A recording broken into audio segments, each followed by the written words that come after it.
चला नमस्कार मित्रांनो, मी नवनाथ लांडगे आपलं ह्या व्हिडिओ लेक्चरमध्ये सहर्ष स्वागत करतो. मित्रांनो, आपलं चालू आहे लेसन 4 टू हॅव संपूर्ण स्पष्टीकरण. याच्या अगोदर आपण ह्या धड्याचे 4 भाग बघितले, 3 भाग बघितले आहे. हा आपला चौथा भाग आहे आणि हा शेवटचा भाग असणार आहे. तर यामध्ये आपण पाहणार आहे गुण आणि भावना कशा व्यक्त होतात, गुण आणि भावना कशा व्यक्त करतात. याच्यामध्ये जे आपण शब्द वापरले आहेत खूप महत्त्वाचे आहेत. दैनंदिन व्यवहारामध्ये याचा खूप मोठ्या प्रमाणात वापर होतो. सर्व शब्द व्यवस्थित लिहून घ्या, पाठ करा. या शब्दांचा वापर करून वाक्य कशी बोलतात याच्यावरती थोडासा विचार करा आणि बोलण्याची प्रॅक्टिस करा. लेक्चर फक्त बघू नका, तर याच्यातून काहीतरी तुम्हाला मिळालं पाहिजे याच्यासाठी प्रयत्न करा. हे लेक्चर बघताना एक गोष्ट केली तर तुम्हाला जास्त उपयोग होईल. अगोदर पूर्ण शब्द लिहून घ्या, ते शब्द पाठ करा आणि हे वाक्य माझ्याकडे आत्मविश्वास आहे, हे वाक्य जेव्हा तुम्हाला बोलता येईल अशाच प्रकारचे 4-5 वाक्य मनाने पुन्हा बोला, याचा जास्त फायदा होतो. चला आपण आपल्या लेक्चरला सुरुवात करूया. सुरुवातीला बघूया पॉझिटिव्ह सेंटेन्स. पॉझिटिव्ह सेंटेन्सचं सूत्र असतं सब्जेक्ट, हेल्पिंग वर्ब, उरलेला घटक, शेवटी फुल स्टॉप. उरलेल्या घटकाची सुरुवात होते व्ही पासून. हेल्पिंग वर्ब आपण पॉझिटिव्हमध्ये वापरत नाही. म्हणजे कोणकोणते हेल्पिंग वर्ब, तर डू वापरत नाही, डज वापरत नाही आणि डीड वापरत नाही. तर याला आपण मेन क्रियापदामध्ये म्हणजे हॅवमध्ये टाकून देतो आणि त्याचं हॅव, हॅज आणि हॅड असं रूपांतर करतो. याच्या अगोदरची लेक्चर बघा, सर्व लक्षात येईल. पहिलं वाक्य, माझ्याकडे अनुभव, माझ्याकडे आत्मविश्वास आहे. माझ्याकडे याच्यामध्ये मी सब्जेक्ट आला, मीला आपण आय म्हणतो, आयच्या पुढं आपण हॅव लिहितो, मेन क्रियापद. हॅवच का लिहितो, कारण याच्यात हेल्पिंग वर्ब आपण डू टाकलेलं असतं. डू टाकल्यामुळं हॅवमध्ये बदल होत नाही. याच्यात जर आपण डज टाकलं असतं तर हॅवचं हॅज झालं असतं, डीड टाकलं असतं हॅवचं हॅड झालं असतं. माझ्याकडे आत्मविश्वास आहे, वाक्य होईल सब्जेक्ट आय, पुढं हॅव, मेन क्रियापद. आत्मविश्वासाला कॉन्फिडन्स म्हणतात. वाक्य झालं आय हॅव कॉन्फिडन्स. दुसरं वाक्य आहे, त्याच्याकडे संयम आहे. त्याच्याकडे याच्यामध्ये तो सब्जेक्ट आला, तोला आपण ही लिहितो, ही सोबत आपण हॅजचा वापर करतो. मग वाक्य होईल ही हॅज संयम, संयमाला पेशन्स म्हणतात. वाक्य होईल ही हॅज पेशन्स. तिच्याकडे धैर्य होते. तिच्याकडे मध्ये ती सब्जेक्ट आहे. आता होतेसाठी पास्टसाठी आपण हॅड वापरतो, मग तिला आपण सी म्हणतो. आता वाक्य होईल पहिल्यांदा सब्जेक्ट लिहा, नंतर मेन क्रियापद, नंतर उरलेला घटक. सी हॅड करेज, धैर्याला करेज असं म्हणतात.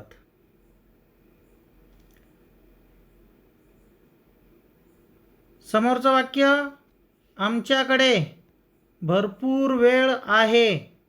कडे आहेचं वाक्य आहे. आमच्याकडे याच्यामध्ये आम्ही क्रियापद आलं, आम्हीला वी म्हणतात. वी पुढं आपण हॅवचा वापर करतो. वाक्य होईल वी हॅव आणि भरपूर वेळा अ लॉट ऑफ टाईम असं म्हणतात. वाक्य झालं we have a lot of time. त्यांच्याकडे एक कल्पना होती.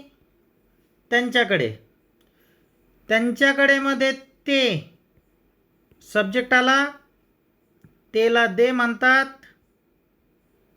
देच्या पुढं होता, होती, होतेला हॅड वापरतात. हा फक्त होता, होती, होते नाही आहे. कडे होता, कडे होती, कडे होता असा शब्द आहे. फक्त होता, होती, होते जर असेल तर आपण वॉज वर वापरतो राजा हो, लक्षात घ्या. मग त्यांच्याकडे एक कल्पना होती. They had an idea.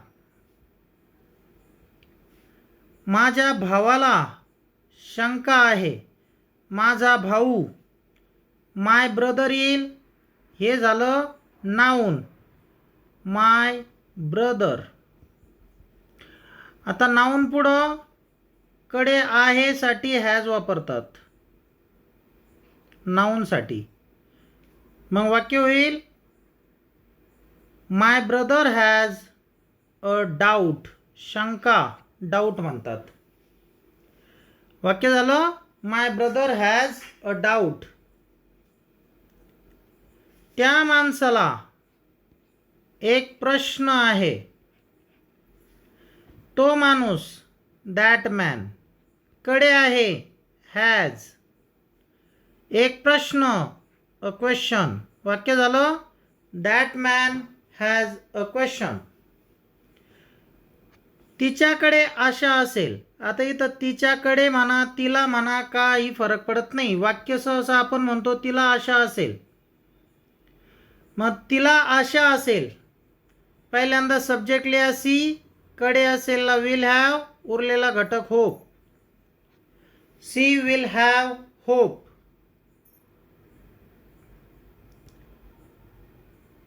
आमच्याकडे एक योजना होती. आमच्याकडे एक योजना होती. आमच्याकडे मध्ये आम्ही सब्जेक्ट आला, आम्हीसाठी विल यू. कडे होतीला हॅड. एक योजना, अ प्लॅन. वाक्य झालं वी हॅड अ प्लॅन. करणकडे ज्ञान आहे. सब्जेक्ट आहे करण, लिहिला. आता कडे आहे साठी हॅज. हॅज का बरं? नाऊन आहे करण. मग नाऊनच्या पुढे हॅज येईल. आणि ज्ञानाला काय म्हणतात? नॉलेज. वाक्य झालं करण हॅज अ नॉलेज.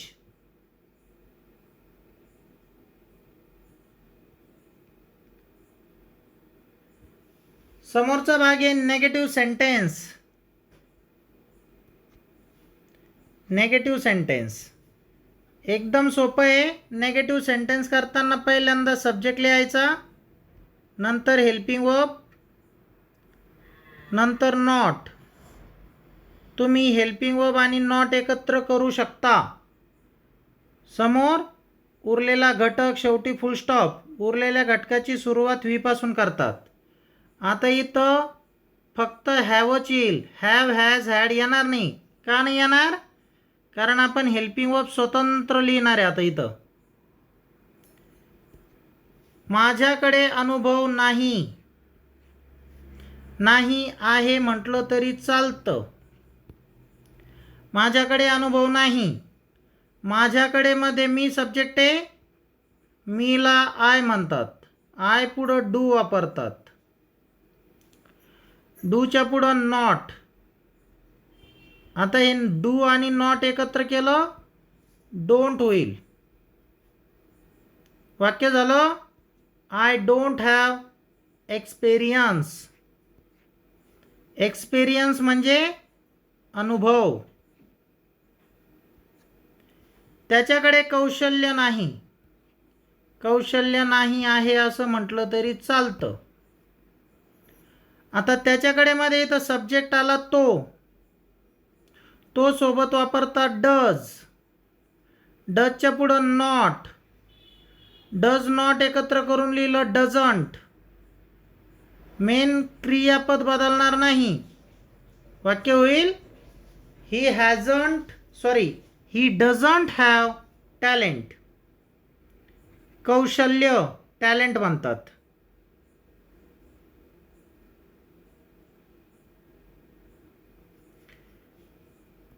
तिच्याकडे मोठे मन नव्हते. म्हणजे ती मोठ्या मनाची नव्हती असं थोडक्यात. मग ती मध्ये सी सब्जेक्ट आहे. कडे नव्हतीला आपण डिडंट म्हणणार. Didn't have. कडे नव्हतं. मग तिच्याकडे नव्हतं काय? A big heart. वाक्य होईल she doesn't have a big heart. त्यांना शिस्त नाही आहे. त्यांना ते आलं सब्जेक्ट. लिहा दे.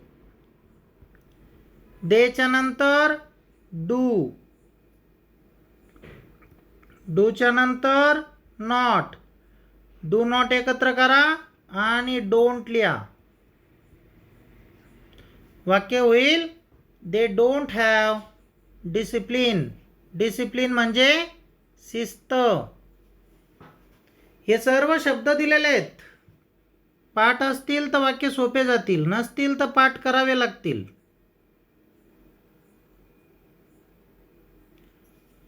तुझ्याकडे चांगली विनोद बुद्धी नाही. मग you don't have a good sense of humour. Sense of humour म्हणजे एक विनोद बुद्धी. पटकन बोललं का विनोद तयार होतो. काही काही लोकांकडं फार छान असते हा गुण. उत्तम उदाहरण द्यायचं झालं तर कपिल शर्मा. काही बोललं तर विनोद तयार होतो, त्याला विनोद बुद्धी म्हणतात. अ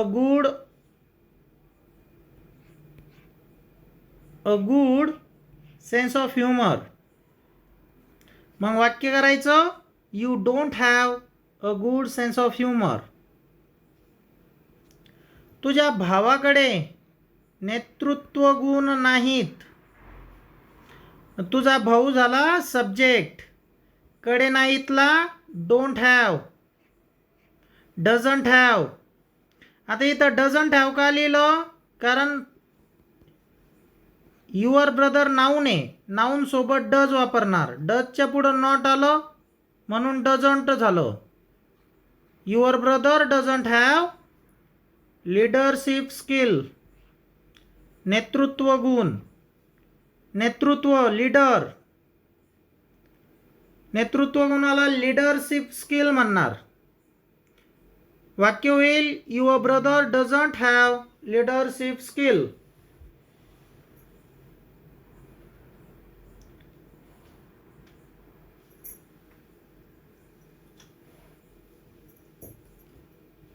समोरचा आमच्याकडे कोणताही उपाय नाही. सांगा बरं हे वाक्य. बघा, we don't have any solution. उपाय सोल्युशन म्हणतात. We don't have any solution. त्यांच्याकडे कोणतेही गुपित नव्हते. एखाद्याचं गुपित सांगायचं झालं त्याच्याकडं नव्हतं. They didn't have any secret. फार सोपं आहे. त्यांच्याकडे ताकद नाही. त्याच्याकडे ताकद नाही आहे. ही डझंट हॅव स्ट्रेंथ. स्ट्रेंथ म्हणजे ताकद. जर अगोदरचे वाक्य, अगोदरचे लेक्चर्स व्यवस्थित बघितले असतील, ते जर व्यवस्थित केले असतील तर हे लेक्चर तुम्हाला अगदी सोपं जात असेल. अगोदरचे लेक्चर्स केले नसतील तर हे थोडंसं कठीण जाईल. करणकडे कोणतेही ध्येय नाही. मग Karan doesn't have any goal. Goal म्हणजे ध्येय. समोरचा प्रकार येतो verbal question. Yes no type questions असतात हे.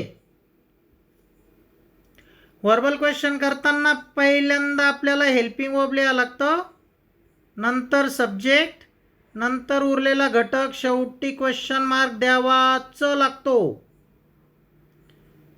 उरलेल्या घटकाची सुरुवात नेहमी क्रियापदाने करतात. आपला मेन क्रियापद आहे हॅव. इथं हॅवच येणार. इथं जर आहे शब्द असेल, कडे आहेचं वाक्य असेल, डू डज येईल. कडे होताचं वाक्य असेल, डीड येईल. कडे असेलचं वाक्य असेल, विल येईल. ह्या गोष्टी लक्षात घ्या. या वाक्यांचा शेवट नेहमी काने होतो राजाओ. वाक्य बघा, तुझ्यात एकता आहे का. मग इथं सब्जेक्ट आला तू. आता तू सोबत नेहमी डू वापरतात हेल्पिंग वर्ब. मेन वर्ब वापरतात हॅव. आता डू उचलायचा, नंबर 1 ला लिहायचा, लिहिला. सब्जेक्ट त्याच्यानंतर यू. मेन क्रियापद हॅव. आणि एकताला काय म्हणणार, युनिटी. वाक्य होईल डू यू हॅव युनिटी. तिच्याकडे आज मीटिंग आहे का. आता तिच्याकडे म्हटल्यावर सी सब्जेक्ट आला. सी सोबत नेहमी डू डज वापरतात. डजच्या पुढं मेन क्रियापद येईल हॅव. मेन हेल्पिंग वर्ब उचलायचं आणि नंबर 1 ला लिहायचं. त्याच्या पुढं सब्जेक्ट लिहायचा. त्याच्या पुढं मेन क्रियापद. वाक्य झालं does she have a meeting today.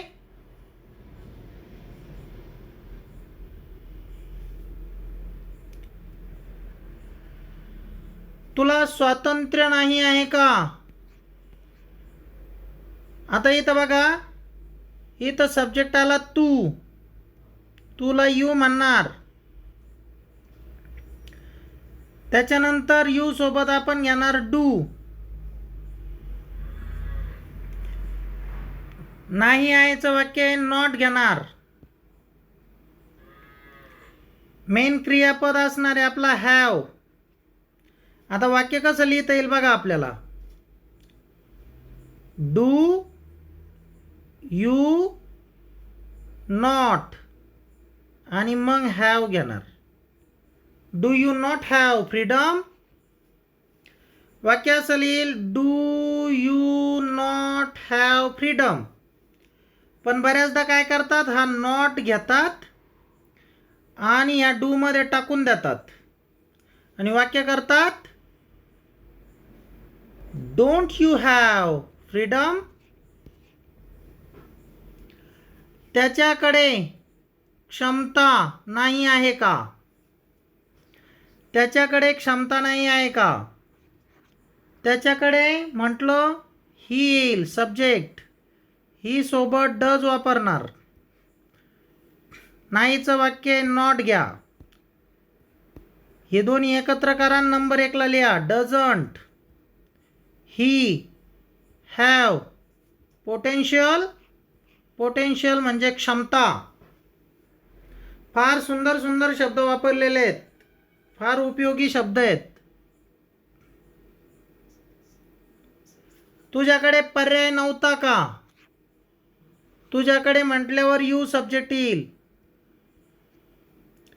कडे नव्हताचं वाक्य डीड हेल्पिंग वर्ब. डीडच्या पुढं नॉट येईल नव्हता म्हटल्यावर. मेन क्रियापद हॅव येईल. या दोन्हींना एकत्र करा, नंबर 1 ला लिहा. डिडंट. पुढं लिहा subject. Didn't you have a choice. पर्याय. पर्यायाला चॉईस म्हणतात. त्याला लांब शेपूट नाही आहे का. आता शेपूट असणारा एखादा प्राणी असू शकतो. मग असू शकतो नाही, असतोच प्राणी. प्राण्याला इटच वापरणार. इथं गंज त्याला आलं म्हणून ही वापरू नका. ही हा शब्द फक्त पुरुष जातीला वापरतात. जर ही वापरलं तर अर्थ होईल तुम्ही पुरुषाला शेपटीचं बोलतायत. त्याला लांब शेपूट नाही आहे का? Doesn't it have a long tail? तुझ्याकडे माझ्यासाठी काही सल्ला आहे का? आता वाक्य थोडंसं मोठं आहे बघा. मग तुझ्याकडे do you have any advice for me? For me माझ्यासाठी, फॉर यू तुझ्यासाठी, फॉर हर तिच्यासाठी. वाक्य बनेल do you have any advice for me? तुला तुझ्या भावाचा पाठिंबा नाही का? नाही आहे का, नाही का म्हणा, काही फरक पडत नाही.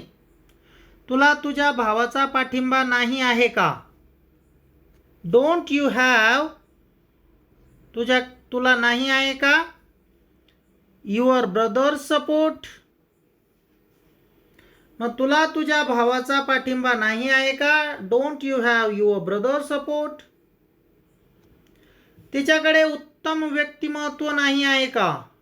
म्हणजे तिचं व्यक्तिमत्व उत्तम नाही आहे का?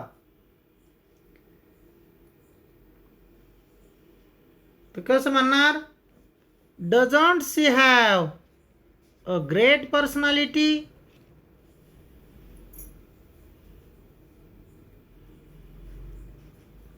त्यांच्याकडे माझी जबाबदारी आहे का? Do they have my responsibility? WH questions.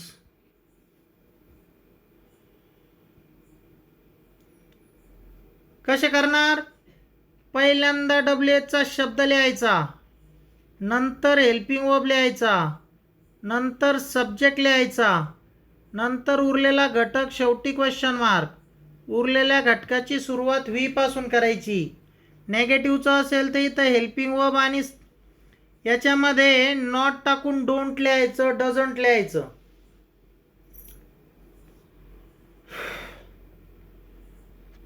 कोणाकडे चांगली संधी आहे? आता बघा इथं हू आला. हू हा सब्जेक्टचं काम करत असतो म्हणून डायरेक्ट क्रियापद लिहा. हेल्पिंग वर्ब लिहायची गरज असत नाही, कारण हूच सब्जेक्टचं काम करत असतो. कळालं नाही? प्रॅक्टिस करा. कोणाकडे चांगली संधी आहे? Who has a good opportunity? कोणाकडे चांगली आयडिया आहे? Who has a good idea? कोणाकडे रिकामा वेळ आहे? Who has a free time? अशा पद्धतीचे वाक्य तुम्ही करू शकता.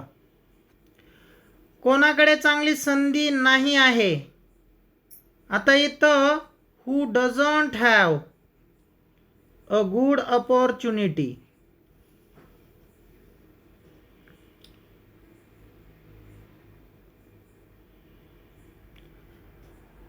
तुला तुझ्या भावाचा पाठिंबा कधी होता? आता कधीला म्हणतात व्हेन. होताचं वाक्य व्हेन डीड यू हॅव? तुझ्याकडे कधी होता, तुला कधी होता? Your brothers support. तुला तुझ्या भावाचा पाठिंबा कधी नव्हता? इथं व्हेन चेंज नाही होणार, फक्त डीड आहे तर डिडंट होऊन जाईल, नव्हताचं वाक्य म्हणून. When didn't you have your brothers support?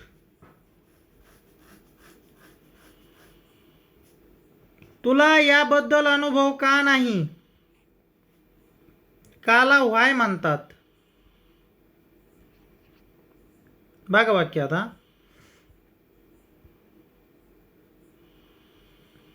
तुला याबद्दल अनुभव का नाही? Y don't you have experience? अनुभव. आता याबद्दल अबाउट इट. त्यांच्याकडे किती उपाय आहेत? How many solutions do you have? तुझ्याकडे किती उपाय आहेत? How many solutions do you have? कोणाकडे वेळ नव्हता?